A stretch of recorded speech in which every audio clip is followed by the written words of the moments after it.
Guys, magandang araw po sa inyong lahat.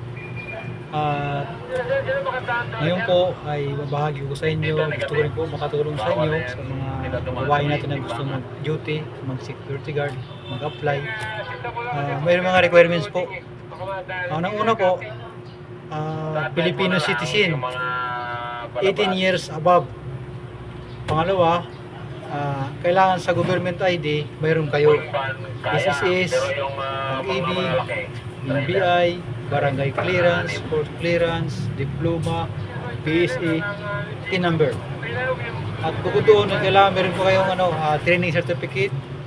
Andun yung opening, closing, tapos may GKE, training certificate, meron pa isa, yung drug test, neuro.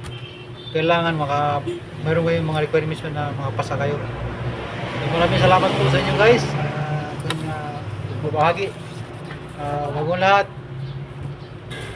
bago ko tapusan, shoutout muna sa ating mga kababayan, mga vloggers, Amboy Vlog, Middle Vlog, Waray Vlog, Manong Ju Vlog, Twin Soul Vlog, Galang Pinoy Vlog, at sa lahat ng mga kababayan, mga vlogger, mga waray, at mga sa buong mga vlogger, maraming salamat po sa inyo lahat.